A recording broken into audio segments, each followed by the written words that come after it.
tonight, ladies and gentlemen, is a professor at Columbia University who hosts one of my favorite podcasts, Lexicon Valley. Please welcome John McWhorter.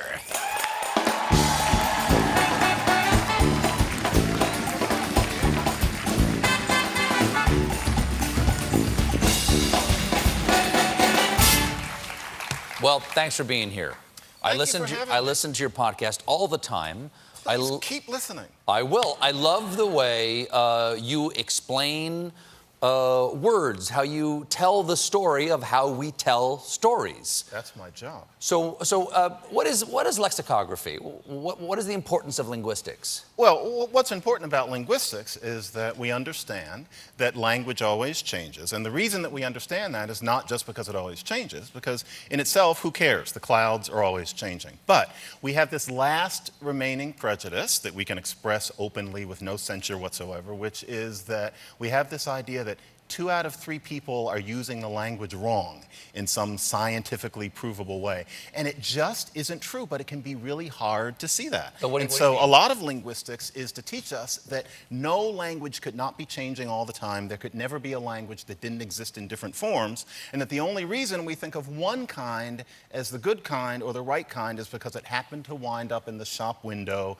for some chance reason, generally hundreds of years ago. So that's a lot of what linguistics is good for in the world, because my linguist ear listens to anybody talking, no matter what dialect, no matter how vulgar, no matter how inebriated, and I think, good Lord, that is so nuanced and complex. And linguists want everybody to hear all language that way. Is there an oldest word in English? Is there a word that has changed the least in English? So a single word that has changed the least. There's not any one word that I would think of, but it tends to be the most heavily used and therefore dullest words. And so, for example, and. I have nothing remotely interesting I could say about and. Or, I. Well, it goes back and it sounds different, but it's the same thing. Or family members. But even with them, sometimes funny things happen. Think about what brother has come to mean in actual English, with all the bro, et cetera, et cetera. Nobody would have recognized that on the steppes of the Ukraine. And so you do have things changing. But, a father, mother, those basic meat and potatoes, live in them, die in them words tend to stay the same. But that's really only a few hundred words. Most words are always in a state of flux. What's changing now? Like right now? Well, in our language, what's something you notice that's changing now? You can feel it happening in real time. It's fascinating. There's something that Stephen Pinker has called the euphemism treadmill, which is that, for example, there was a time when you could name a school, school for cripples, and you could have that cast in stone, and that was okay. Now, after a while, negative associations unfortunately accrete onto cripples, and so you change it to handicapped. That word gets a little old, and you change it to disabled. Now that is considered. That's called the euphemism treadmill, where negative associations, whether we like it or not, settle onto a word, and you have to come up with a new one. Mm-hmm. The one that's happening now is, because I'm a stodgy person who tends to like old things and doesn't want things to change. And so I always learn about slang terms about 20 minutes too late. But for example, woke. I'm not going to tell you when I learned that term. But when I learned it, it was still just the coolest thing.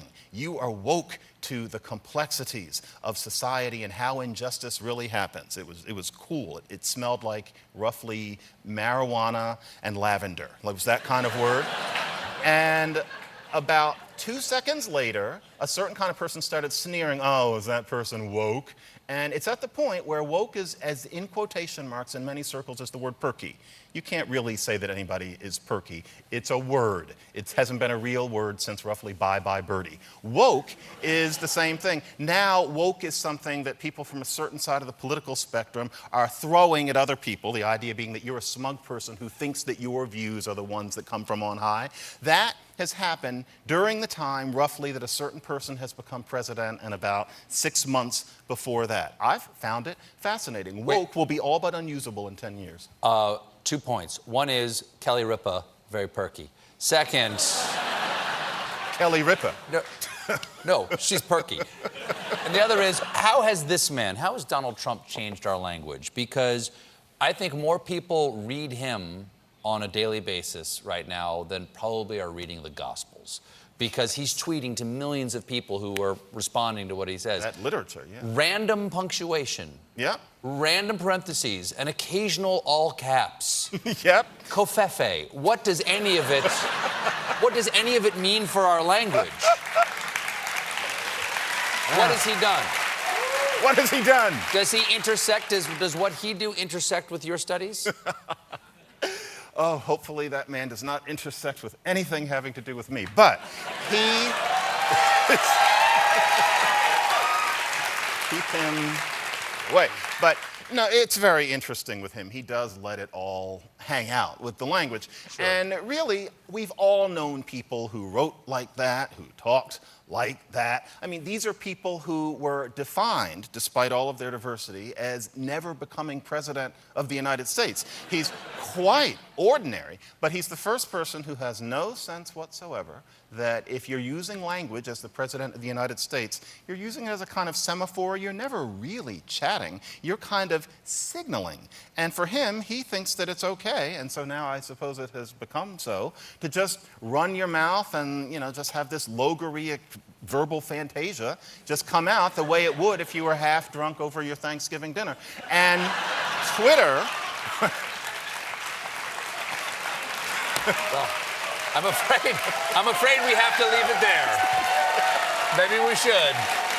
The podcast Lexicon Valley, please check it out. It's available on iTunes. John McWhorter, everybody. We'll be right back.